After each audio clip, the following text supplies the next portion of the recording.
edition foods. So what does that actually mean? It means I'm going to present Adam with 3 food choices from the holidays, and he's going to make a decision on which to eat, which to toss, and which to carry to the next aid station. So, Adam, thanks for joining me again, buddy. Appreciate you being here. Looks beautiful out there in Crow's Nest Pass. Yeah, happy Friday, Jason. It is a little windy, but it's beautiful. Can't complain. Been a nice sunny week. Living the dream. Fantastic. So this is the holiday edition, and it came about because Mary, who goes by the moniker Roddy to the Core, asked me on Threads how the hell I planned on carrying the cherry pie from last week's presentation. And it's been 7 days, and I still don't have an answer. So the holiday edition for you, in which you get to determine which you're going to eat, which you are going to carry, and which you are going to toss, includes from October and Halloween, pumpkin pie. Okay. From Thanksgiving and U.S. Thanksgiving in November, a leftover turkey sandwich with cranberry sauce and stuffing. And from December, around Christmas holidays, a gingerbread house. Which are you going to eat? Which are you going to carry? And which are you going to toss? Oh boy. Okay, so I'm crushing that sandwich. That part's not hard at all. Like, that thing doesn't stand a chance. That's gonna be so good. Oh man. Yeah, can't carry that. Definitely not pitching that. That I'm gonna enjoy right there. The aid station folks might be like a little disgusted with how I just destroy it, but that's okay. Pumpkin pie or gingerbread. See, I love desserts, but those are probably 2 of my like least favorite holiday desserts. And not that I like don't like them. They're just like, you know what I mean? They're like, meh. So I think I'm going to carry the gingerbread, because every year my wife and our friends Danny and Paul would have a gingerbread house making competition on the holidays. That's what we did. We all hung out. We didn't have family around, so we get together. We put a timer on. We time lapse it. We gave ourselves 20 minutes. Wow. Yeah, and it was the competition, and then we would post it online, and we'd let our friends vote, and whoever got the most votes wins at the end of the day. And the Food Network hasn't picked this up? I know, right? I know. Missed opportunity. But I would carry that, because then I could have the memories and those fun thoughts about those competitions, and then maybe even think about what I would do this year at the next competition. And that could distract me in between aid stations. And then the pumpkin pie, unfortunately, I'm just going to have to pitch. I could go with or without it. If it comes down to, like, because we have Thanksgiving here in October, which is to say the real Thanksgiving. Take that, America. Yeah, that's right. And if it comes down to it and there's pumpkin pie or like another plate of turkey dinner, like, I'm taking the next plate of turkey dinner 8 days a week. Like, I don't give a shit about it. Yeah, totally. Every time.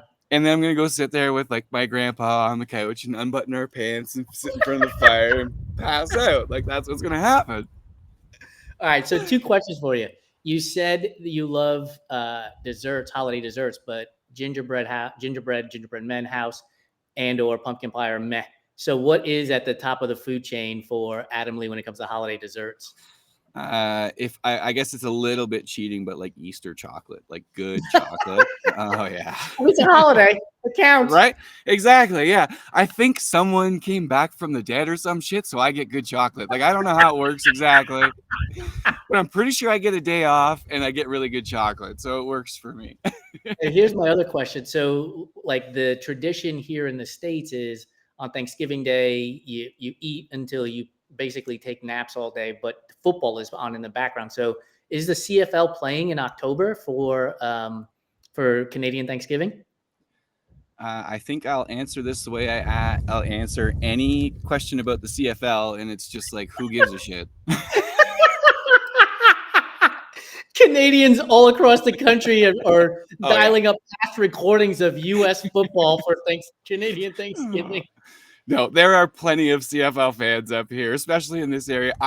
So honestly, I worked at a sports network as my first like real job in TV, and I just loved ripping on the CFL for nothing more than it upset football fans in Canada. Like, I don't actually like football either way, so I just used to like rip on them, like, oh, it's not as good as the NFL. Like, then they get on me, I'm like, I don't care. Right. I'm just being a jerk. I'm so sorry.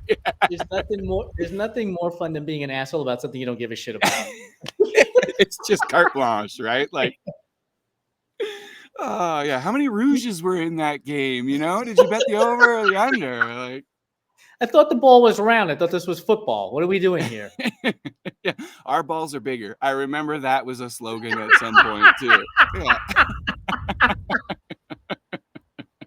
Yeah. So my knowledge of the CFL is the Edmonton Eskimos, the Toronto Argonauts, the Montreal Alouettes, and the Calgary Stampeders. And I don't know anything else about it. Like, I don't know where they, outside of those locations and those teams.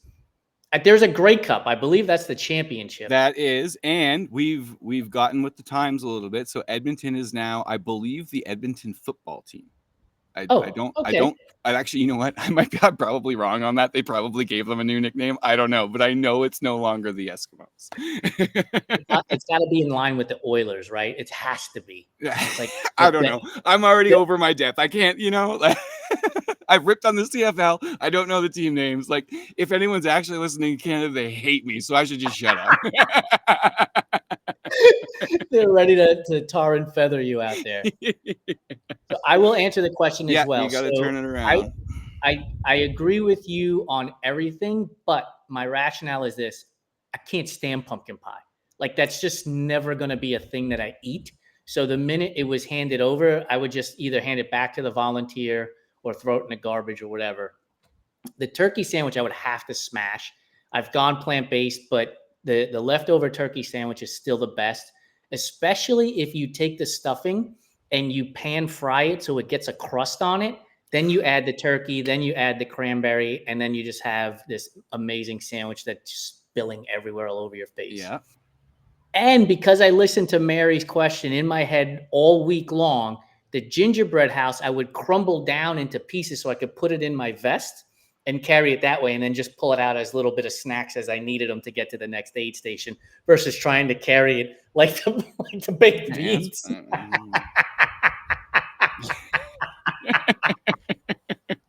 Oh my God. Okay, so now it's my turn for questions because you've been plant-based for a while. So what do you what do you look forward to at the holidays now? Stuffing has always been my favorite thing. And so using Beyond Meat sausage with croutons and celery and spices and everything else, that has always been my favorite and will always be my favorite.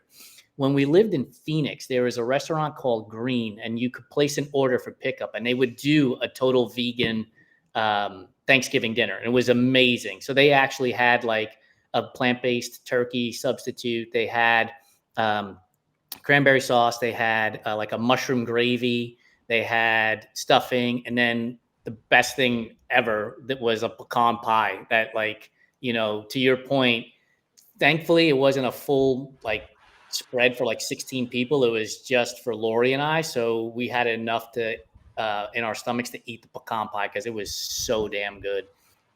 Yeah, pecan pie is pretty, like, it's just a sugar bomb, but holy shit, it's good. Yeah, so good. It is so damn good. Like, of all the pies, like, I'm a huge key lime pie fan, but that's like on a totally opposite spectrum from pecan pie because of the tartness and everything else. But those are my strawberry two rhubarb is my jam. Yeah. Again, so it has a tartness to it. It's fantastic. Right?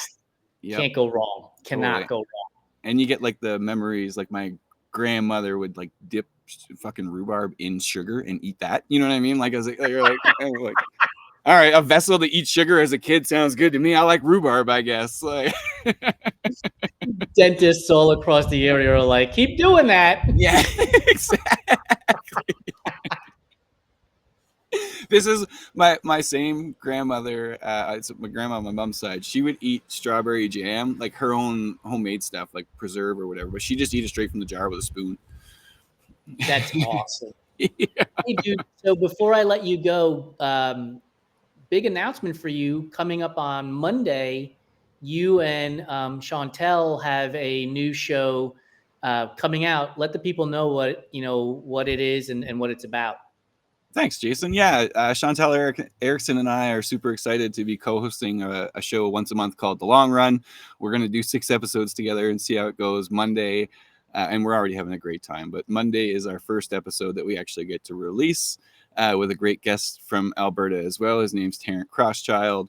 An absolutely incredible story. And the difference with this show versus my normal show is it's a little bit longer. We're going to be about 45 to 50 minutes. So we get to deep dive with our folks a little bit more. And Tarrant is like an incredible runner, but his life has ebbed and flowed and had some pretty deep, dark parts and some pretty amazing parts. And he kind of goes through it with us all. And that's sort of the point of the show and to be sharing those kind of stories. And we're super grateful that Tarrant came on and shared with us. And I'm super grateful to be working with Chantal because she's just a rock star in this community. So I'm thrilled to be doing it with her and featuring guests like that. And I hope people will check it out Monday and see it for themselves. That's fantastic. And you'll release it through the Community Trail Running Substack as well as wherever people get their podcasts. Exactly right. Yep. It's going to show up just like another episode of CTR. Fantastic. So honestly, people go check it out. I don't listen to many podcasts, but Adam's Community Trail Running is definitely one that I listen to. And this will be even an additional bonus for me because I also had the opportunity to interview Chantal and have her on our fireside chat. And she is super fantastic. So I'm excited to dive into this one on Monday, which means I have to finish episodes 114 and 115 from the previous last 2 weeks. So I've got a bike ride this week, so I'll be able to tune in while I'm riding.